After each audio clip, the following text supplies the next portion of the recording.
नजरादार news 18 में आपका खैर मकदम और आप देख रहे हैं खबर दोपहर में आज हम बात करेंगे महाराष्ट्र में उठे सियासी तूफान की। महाराष्ट्र में कानून साज काउंसिल इंतखाबात के नताइज के बाद सियासी मंजरनामा तब्दील होता दिखाई दे रहा है, जो उद्धव ठाकरे हुकूमत के लिए अच्छी अलामत नहीं है। वैसे भी राज्यसभा चुनाव में मिली शिकस्त के बाद महाविकास आघाड़ी को एमएलसी इंतखाबात में वापसी की उम्मीद थी, लेकिन नताइज चौंकाने वाले।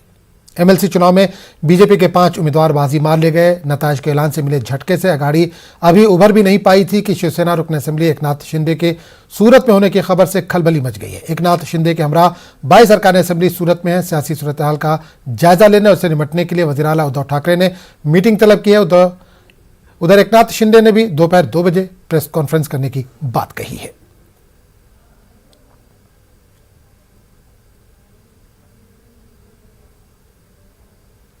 ये ऐसे जो लोग होते हैं इस प्रकार के जो मध्य प्रदेश पैटर्न, राजस्थान पैटर्न जो हुआ है जिसमें, ये सभी लोग गुजरात में ही क्यों रखे जाते हैं?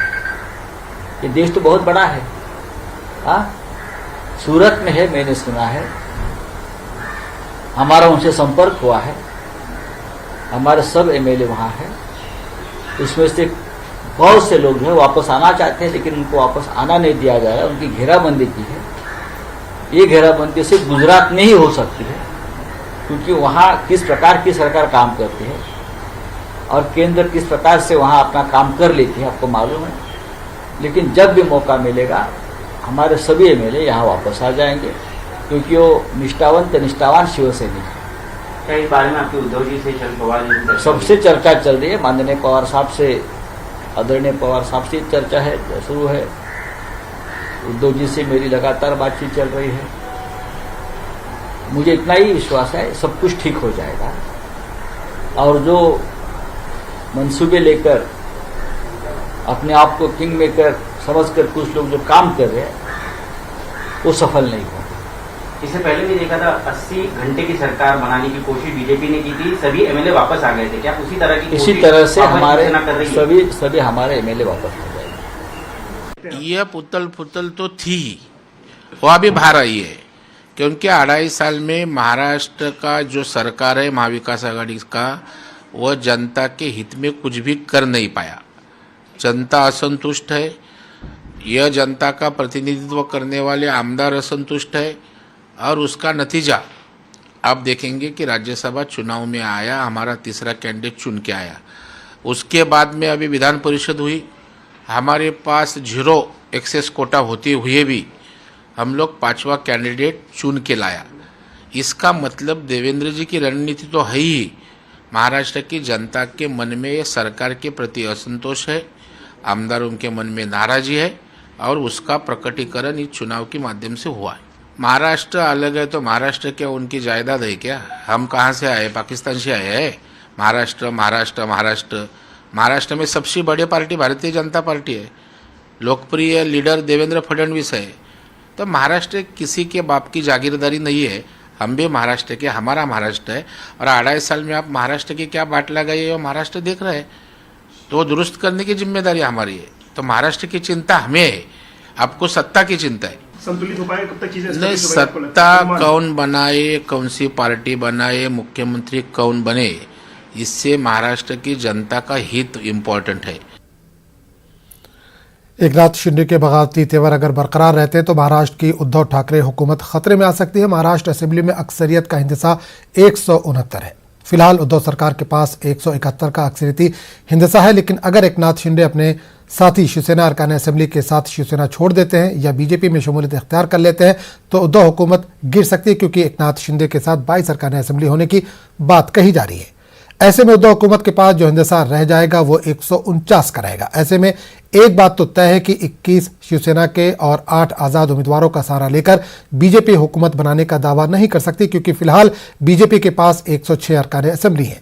शिवसेना और आज़ाद उम्मीदवार मिलाकर 136 का हिंदसा हो जाएगा। ऐसे में बीजेपी को हुकूमत बनाने का दावा पेश करने के लिए 33 अरकान असेंबली की जरूरत पड़ेगी। अगर उद्धव हुकूमत गिर जाती है तो जो इम्कानात हैं, इसमें सबसे पहले उद्धव हुकूमत सुप्रीम कोर्ट जा सकती है, दूसरा बीजेपी रियासत में सदराज के निफाज की अपील कर सकती है, और तीसरा दोबारा इंतखाबात हो सकते हैं।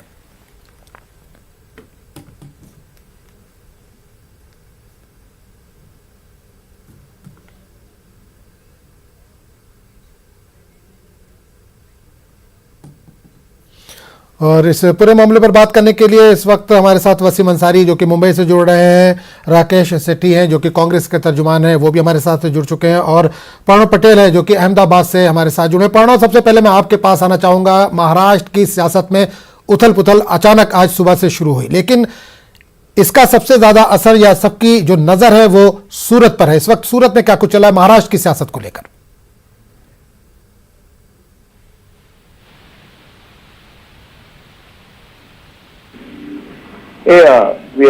किरण, न्यूज 18 उर्दू लाव रे। प्रणव, आप तक आवाज पहुंच रही है हमारी? प्रणव पटेल, मला एक नोटपैड दे आणि न्यूज 18 ये तेरा मोबाइल है? प्रणव के पास हम दोबारा लौटेंगे। वसीम अंसारी हमारे साथ जुड़े हुए हैं। वसीम, ये जो कुछ महाराष्ट्र में हुआ, क्या ये अचानक है या पिछले एक महीने से जो उथल पुथल चल रही है, जो खींचतान चल रही है, उसका नतीजा है?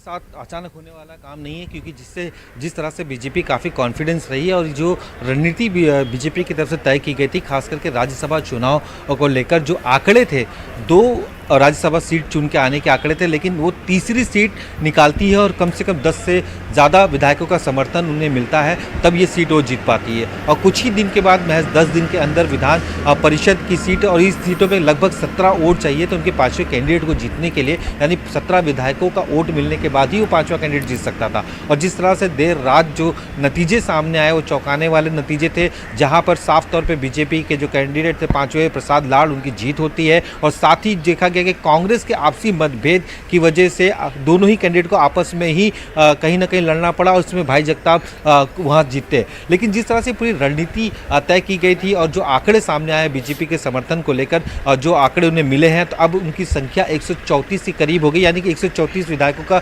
समर्थन था, तब जाके उनके 5वें विधायकों को चुन के लाने में वो सफलता प्राप्त की। और ये जो आंकड़े हैं अपने आप में बड़े चौंकाने वाले आंकड़े, और ये आंकड़े आने से पहले और देर रात अगर एकनाथ शिंदे गुजरात पहुंच जाते हैं तो ये कहीं ना कहीं सरकार के लिए एक मुसीबत का सबब बन सकता है। कुछ देर में उद्धव ठाकरे अपने जो वरिष्ठ नेता है उनके साथ बैठक करेंगे, जो संजय राउत अभी कुछ देर पहले दावा कर रहे थे कि उनका संपर्क हो चुका है एकनाथ शिंदे के साथ और वो चाहते हैं कि उनके नेतागण के साथ वो चर्चा करें। लेकिन इससे पहले, एक दिन पहले जब हमने विधानसभा में पर्सनली उनसे बात की थी, उनसे पूछा भी था क्या एकनाथ शिंदे जी आपको नाराजगी है, तो उनका साफ तौर पर कहना हमारी कोई नाराजगी नहीं है। बाकायदा हमने सीएम के साथ मुलाकात की, होटल में रहे और होटल के दौरान हमने सभी एमएलएस का कांटेक्ट भी किया, लेकिन ये नाराजगी पिछले कई दिनों से चल रही थी और ये साफ तौर पे यहाँ पर दिखाई दे रहा है। एक ट्वीट अभी कुछ देर पहले नारायण राणे ने किया है और ये बहुत ही बड़ा ट्वीट है। साफ तौर पे उन्होंने लिखा है इस ट्वीट के अंदर कि अच्छा हुआ एकनाथ शिंदे ने सही वक्त पे इस तरह के डिसीजन लिए, नहीं तो उनका भी आनंद धीगे हो जाता। आनंद धीगे अपने आप में बहुत बड़ा नाम था और जिस तरह से थाना में उनका एक पूरा वर्चस्व था, पूरे महाराष्ट्र में वर्चस्व था, कहीं ना कहीं उनके पद चिन्हों पर एकनाथ शिंदे चलता है। और पिछले कुछ दिनों पहले उनके नाम की एक फिल्म भी आई थी, उसमें भी कई तरह के रोल जो एकनाथ शिंदे की तरफ से दिखाए गए, तो एक पूरा माहौल यहाँ पे साफ तौर पे बनाने। बिल्कुल वसीम आपको यहाँ पर रोकना चाहूंगा। प्रणव पटेल अहमदाबाद से हमारे साथ जुड़ चुके हैं। प्रणव, एक चीज ये आपसे जानना चाहूंगा कि महाराष्ट्र की सियासत में अचानक सुबह से बहुत ज्यादा उथल पुथल हुई है उसका, लेकिन सबकी नजरें जो है वो इस वक्त सूरत पर टिकी हुई हैं, तो सूरत में या गुजरात में इस वक्त क्या कुछ चल रहा है महाराष्ट्र की सियासत को लेकर? कह सकता हूं कि पूरे भारत का जो एपिसेंटर राजकारण का बना हुआ है वो है पॉलिटिक्स का गुजरात बना हुआ है, और उसमें भी सूरत, क्योंकि सूरत में जिस तरह से शिवसेना के एकनाथ शिंदे के साथ जो समर्थकों के साथ यहाँ पर वो पहुंचे हैं, माना जा रहा है 20 से भी ज्यादा एमएलए यहाँ पर है, साथ में उनके 15 से 20 समर्थक, यानी 35 या 40 लोग सूरत की जो एक होटल है वहां पर वो रुके हुए हैं, और ये भी माना जा रहा है और कई नेता उनके साथ मिलने के लिए यहाँ पर पहुंचेंगे। मैंने पहले भी कहा कि गुजरात एपिसेंटर बना हुआ है और ये सेफ स्टेट है शिवसेना के लिए, क्योंकि जिस तरह से पूरी घटनाक्रम जो बन रहा है राजनीति के तौर पर, सूरत में भी गुजरात कांग्रेस के जो गुजरात भाजपा के जो प्रदेश प्रमुख है, प्रेसिडेंट है CR पाटिल, वो भी बिलोंग महाराष्ट्र से करते हैं और उनका वो वहां गढ़ माना जाता है सूरत, इसलिए वो सेफ सिटी चुनी गई है शिवसेना के लिए, वो सूरत है। इसलिए ये भी माना जा रहा है कि CR पाटिल भी उनको मिलने के लिए पहुंच सकते हैं, ये सबसे बड़ी बात होगी। बिल्कुल ये भी खबर आ रही है कि बीजेपी जो भी वहां पर विधायक पहुंच रहे हैं या जो भी लीडर पहुंच रहे हैं, उनके ठहरने का, उनके रुकने का या जो भी बाकी इंतजाम है वो बीजेपी की तरफ से ही किया जा रहा है। मैं ये कह रहा हूं कि जो बीजेपी के यहाँ के जो प्रेसिडेंट है CR पाटिल और साथ में ही जो लोकसभा नवसारी के जो सांसद है सीआर पाटिल, उनका गढ़ है सूरत। सूरत उनका इतना बड़ा गढ़ है और गुजरात राजनीति का भी सबसे बड़ा एपिसेंटर है। यहाँ से देश के प्रधानमंत्री आते हैं, गृह मंत्री आते हैं, इसलिए सेफ स्टेट चुना गया है। महाराष्ट्र के जो शिवसेना के जो एमएलए है उनके लिए गुजरात की पसंद, उसमें भी सूरत को पसंद किया गया है।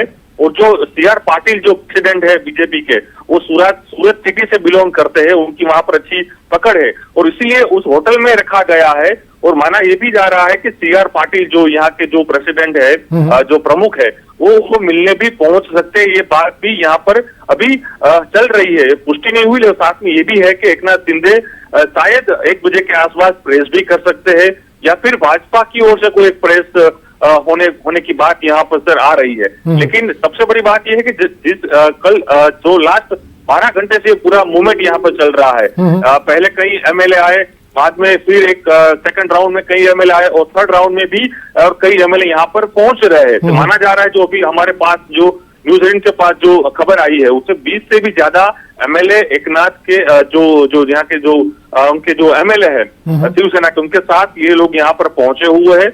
उनको सेफ सिक्योरिटी गुजरात सरकार ने यहाँ पर दी है। सरकार की यहाँ की जो पुलिस है, स्थानिक पुलिस है, वो वहाँ पर पूरे प्रोटोकॉल के साथ वहाँ पर खड़ी है। बिल्कुल पवन, क्या ये भी कुछ जानकारी मिल पा रही है कि बीजेपी का कोई बड़ा लेवल जो नेशनल लेवल का लीडर है वो इनसे मुलाकात कर सकता है? क्या इस तरह की कुछ जानकारी मिल पा रही है? मैं ये कह सकता हूं कि यहाँ से जो सीआर पाटिल है वो शायद उनको मिलने जा सकते हैं, ये बात हो रही है।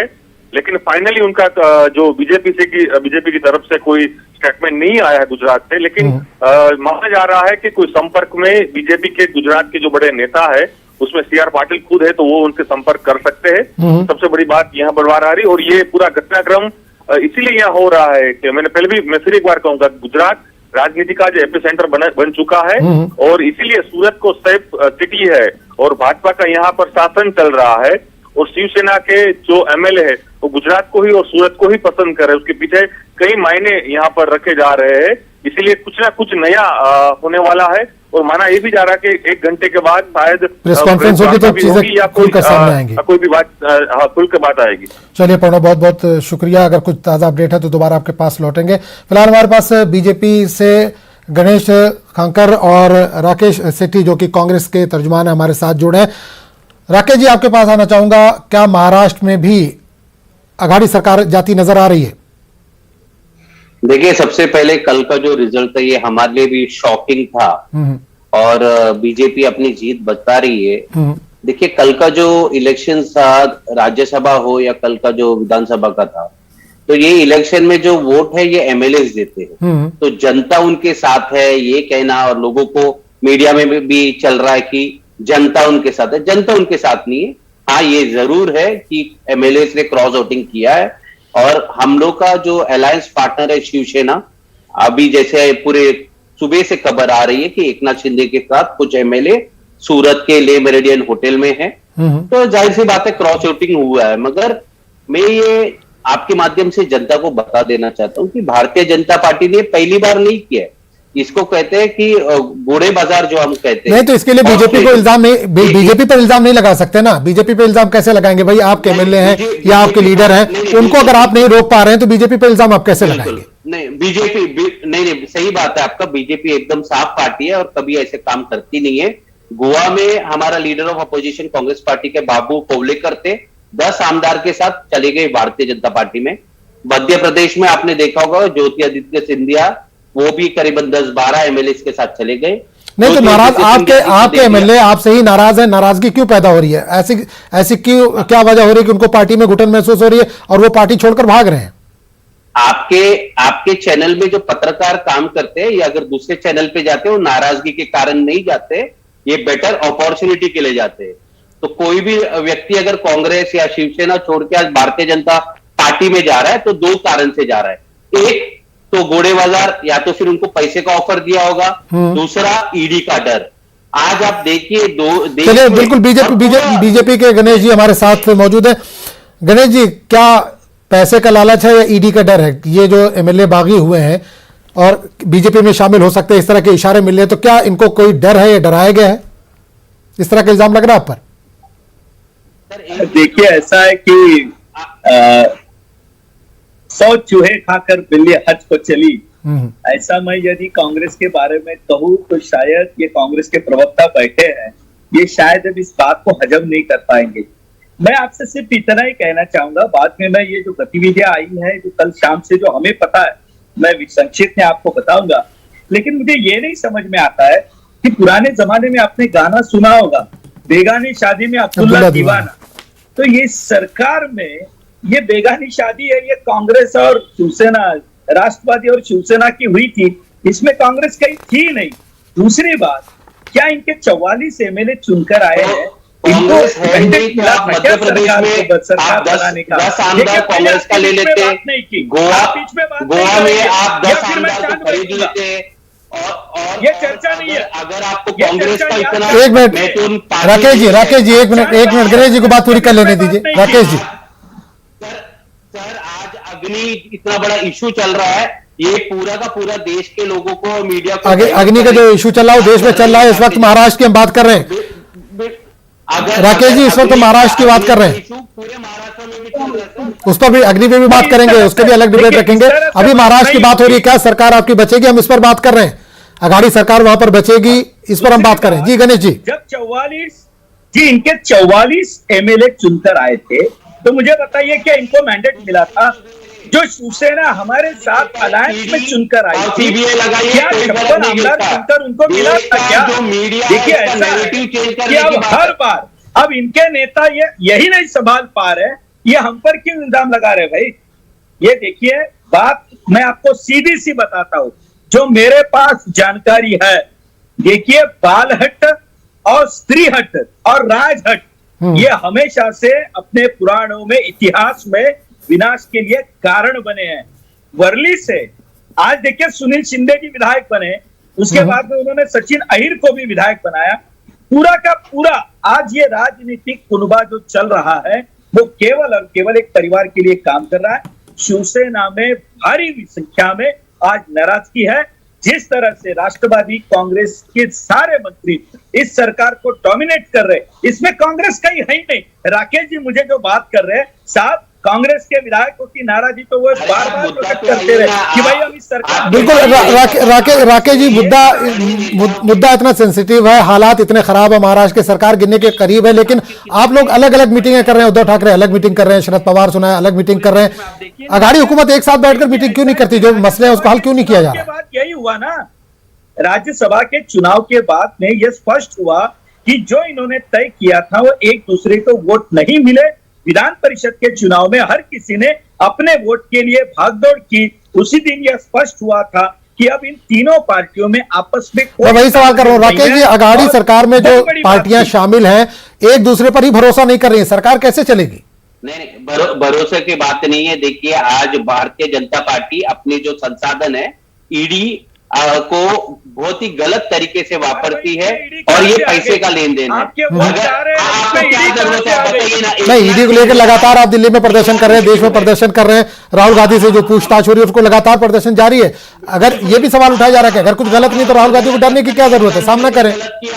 23 तारीख को सोनिया गांधी को भी जाना है, सामना करें। अगर आपको लगता है राहुल गांधी ने गलत किया तो आप अरेस्ट करिए। आप अरेस्ट क्यों नहीं करते राहुल जी को? कुछ निकले तो हो सकता है कर लिया जाए अरेस्ट। बिल्कुल करिए, आप राहुल जी को अरेस्ट करिए अगर उन्होंने गलत किया है।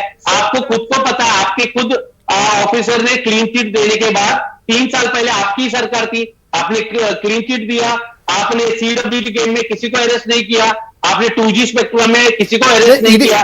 नहीं राकेश जी सरकार बचेगी कि नहीं बचेगी, सवाल इस पर है। क्या सरकार महाराष्ट्र में बचेगी? लगातार ये दावे किए जा रहे हैं कि 5 साल ये सरकार पूरे करेगी, अघाड़ी सरकार 5 साल मुकम्मल करेगी, लेकिन 2.5 साल में ही हालत बहुत खराब हो गई है। राकेश जी, आपकी जनता और दर्शक भी पूछ रहे हैं कि भारतीय जनता पार्टी में अगर हिम्मत है तो राहुल जी को आप अरेस्ट क्यों नहीं करते? राहुल जी की बात ही नहीं कर रहे, महाराष्ट्र की बात कर रहे हैं। राकेश जी इस वक्त महाराष्ट्र में अघाड़ी सरकार बचेगी। ये डाइवर्जन है। डाइवर्जन में क्या होता है कि देश में एक बड़ा इश्यू चल रहा है अग्नि का। छात्र जो है सड़क पे उतरे, रेलवे फूका जा रहा है, बस फूका जा रहा है, तब आपको महाराष्ट्र सरकार गिराने का मंसूबा आता है, क्योंकि आप पूरे देश का मीडिया को डाइवर्ट करना चाहते हैं, देश का नैरेटिव चेंज करना चाहते नहीं, हैं। सवाल यही है कि आपके जो लीडर हैं, वो क्यों बिक रहे हैं या क्यों डर रहे हैं? अगर आप कह रहे हैं कि आप सरकार चल रहे हैं, आप किसी से डरने वाले नहीं हैं, तो आपके लीडर ईडी से क्यों डर रहे हैं, या सरकार से क्यों डर रहे हैं, या केंद्र सरकार से क्यों डर रहे हैं, या पैसे के लालच में क्यों आ रहे हैं? वो लीडर तो आपके हैं ना वो सब। देखिए, आज एकनाथ शिंदे को आपने सूरत में क्यों लेके गए? एकनाथ शिंदे को आप वहां पे प्रोटेक्शन क्यों दे रहे? एकनाथ शिंदे सूरत में क्या कर रहे? अगर भारतीय जनता साफ है, भारतीय जनता पार्टी बोलो हम गोला बाजार नहीं करेंगे, तो फिर ये क्या है? आपने क्या लालच देकर उनको बुलाया सूरत में? क्यों आपका सीआर पाटिल उधर जा रहे हैं मिलने? अगर गोला बाजार नहीं कर रहे, आप बहुत ईमानदार पार्टी है, मैं भी मानता हूं बहुत ईमानदार पार्टी, तो ये सब क्यों कर रहे हैं आप तो गणेश जी सूरत ही लेकर क्यों गए? गुजरात लेकर क्यों गए? मध्य प्रदेश जा सकते थे, या इसके अलावा जो बीजेपी के शासित प्रदेश है वहां पर कहीं पे भी ले जा सकते थे, गुजरात ही लेकर क्यों गए? सवाल ही उठ रहा है। मैं ऐसा है सर, मैं एक ही सवाल आपके माध्यम से सर इस चर्चा के लिए ही है जो मैं पूछना चाहूंगा। देखिए सर, 2.5 साल हो गए, हमारे 105 और हमारे समर्थन के 12 लोग सुनकर हम 115-17 के करीब है। अब इन्होंने सरकार बनाने के बाद सर 2.5 साल हो गए, मुझे एक उदाहरण बताइए कि हमारे कोई एक सांसद या हमारे एक विधायक इस्तीफा देकर इनके साथ गए, या इन्होंने इतना कहने के बाद भी इनके साथ जाने को तैयार है? देखिए उदाहरण है, नहीं है ना? फिर इनके ही विधायक क्यों आ रहे हैं? ये तो कह रहे आप ईडी से डरा रही है, इनका भी सवाल है ना कि ये ईडी से डरा रहे हैं। पार्टी का सांसद श्री नाना पटोले ने सभी के सभी विधायक ईडी से डरेंगे? नाना पटोले ये क्या बात है? ये तो सवाल से भागने का विषय हो गया ना। आपने कहा जनता का विश्वास आप पर नहीं है, पार्टी छोड़ के नहीं आया है, तो कांग्रेस के अभी भारतीय जनता पार्टी में चुने गए 2014 में सांसद थे नाना पटोले, आपका गलत नीति देखकर उन्होंने सत्ता छोड़कर राजीनामा देके कांग्रेस पार्टी में आए। आज वो महाराष्ट्र के अध्यक्ष है नाना पटोले जी। आपने कहा कोई आदमी, कोई व्यक्ति भारतीय जनता पार्टी छोड़कर नहीं आया, ये आपका गलत है। अरे भाई, मैं कह रहा हूं ये देखिए, आप थोड़ा सुन लीजिए। आप हमेशा कांग्रेस के प्रवक्ताओं की दिक्कत ये है, चर्चा महाराष्ट्र की चल रही है, आप राहुल गांधी। चलिए, शायद हमारा संपर्क इनसे टूट चुका है। राकेश जी, आपके पास ही लौटूंगा। अभी थोड़ी देर पहले संजय राउत का ये बयान आया कि महाराष्ट्र में कोई भूकंप नहीं आने वाला है, सब कुछ ठीक ठाक है, तो क्या अभी भी पूरी उम्मीद है? क्योंकि 20 के आसपास लिस्ट आ रही है, जो बागी एमएलए हैं 20 के आसपास हैं, तो क्या ये लिस्ट अगर बढ़ गई या संख्या बढ़ गई तो मुश्किल नहीं आएगी आपके लिए? ये अनुमान सुबह से लगाया जा रहा है कि 12 है या 10 है या 20 है। मैं ये कहना चाहता हूं, भारतीय जनता पार्टी अपने आप को ईमानदार पार्टी कहती है कि हम लोग पार्टी विद द डिफरेंस है। ये है पार्टी ऑफ द डिफरेंस। आपने मध्य प्रदेश में 10 से 11 एमएलए हमारा ले लिया, गुजरात में 15 एमएलए से उसमें से 10 को आपने ले लिया, सूरत गुजरात के अंदर 10 कांग्रेस के एमएलए को ले लिया। ये दो ही तरह से एमएलए छोड़ के जाता है, या तो फिर आप उनको पैसे का लालच देते हो, या दूसरा आप ईडी और सीबीआई का डर दिखाते हो बिना कोई कारण। जैसे आपने कहा, अगर आपने कुछ किया नहीं है तो आप क्यों डरते? अरे बिना कारण का आप देखिए, महाराष्ट्र के अंदर नवाब मलिक जी सिर्फ मीडिया में आकर भारतीय जनता पार्टी का खिलाफत करते थे, इसलिए आपने उसको अंदर डाल दिया है। तो ये कई सारे उदाहरण है। आज आप राहुल गांधी को रोज परेशान कर रहे, ईडी का दफ्तर बुलाते, 8 घंटा बुलाते, क्या चाय पिलाते, नाश्ता कराते, वापिस भेजते। मैं तो कहता हूं कि अगर आपके पास पुरावा है तो डराना छोड़ दीजिए, अरेस्ट करिए, और फिर देखते कि कोर्ट में दूध का दूध और पानी का पानी आएगा। गणेश जी, आपसे एक सवाल ये करना चाहूंगा। एकनाथ शिंदे जी को शिवसेना के रीढ़ की हड्डी तस्वुर किया था, रीढ़ की हड्डी माना जा रहा है। अगर वो बीजेपी में शामिल हो गए या पार्टी उन्होंने छोड़ दी, तो शिवसेना कितनी कमजोर होगी महाराष्ट्र में? क्योंकि एक बड़ी तादाद एमएलए इनके साथ मौजूद है। नहीं साहब, देखिए ऐसा है, यदि मैं विनती करूंगा कांग्रेस के प्रवक्ता सुन ले, यदि आप में राजनीतिक समझ है तो। देखिए ऐसा है कि साहब, सत्ता आएगी जाएगी, पार्टी एक विचारधारा होती है और पार्टी उस विचारधारा पर ही चलती है। 10-15 साल सत्ता नहीं होने के बाद भी भारतीय जनता पार्टी 2014 के चुनाव में महाराष्ट्र में सत्ता में आई। हम 15 साल विपक्ष में थे और भारी बहुमत से 123 तक हम पहुंच गए। देखिए, जब अपनी विचारधारा पर आप कायम रहते हैं, आप लोगों में जब जाते हैं ना, तो लोगों में इसी बात को लेकर आपकी पहचान भी होती है। अभी के दिनों में इस महाराष्ट्र में जब से सत्ता आई है, साफ शिवसेना ने अपनी पूरी की पूरी विचारधारा से 360 डिग्री का पूरा यूटर्न ले लिया है। साफ जिस हिंदुत्व की विचारधारा को लेकर चलते थे, देखिए हिंदुत्व की विचारधारा यानी किसी दूसरे का द्वेष करना, ये हमें नहीं सिखाया जाता। ये कुछ लोग कहते होंगे, उनको मुबारक हो सकता है। अब जिस विचारधारा को लेकर बाला साहब ठाकरे जी ने अच्छा गणेश जी एक सवाल ये कि देवेंद्र फडणवीस जी दिल्ली जाने वाले हैं, क्या दिल्ली में भी इसको लेकर हलचल तेज हो रही है? हाँ जरूर होगी ना। देखिए मैं आपको वही कह रहा था, और उसी कारण 1.5-2 साल से महाराष्ट्र में शिवसेना के विधायक काफी संख्या में नाराज थे, क्योंकि जिस तरह से राष्ट्रवादी के मंत्री उन्हें डोमिनेट करने का प्रयास कर रहे थे, सारी की सारी पार्टी की जो केडर की जो बात है, वे सारे के सारे लोग आज नाराज हैं। हम इतने साल हमने काम किया उनके साथ में, जो पुराने कार्यकर्ता है जिन्होंने। राकेश जी एक आखिरी सवाल आपसे कि शरद पवार अब दिल्ली से महाराष्ट्र पहुंचने वाले, मुंबई पहुंचने वाले, ये खबर आ रही है, तो क्या उम्मीद है कि कुछ रामबाण निकाल कर लाएंगे शरद पवार यहां से?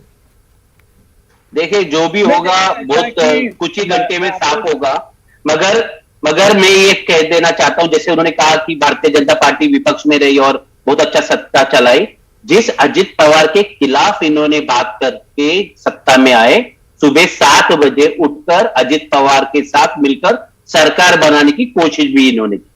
तो ये मॉरल और एथिक्स का बात मत करिए भारतीय जनता पार्टी के प्रवक्ता, क्योंकि आप कह रहे कि कार्यकर्ता को कुछ नहीं मिला।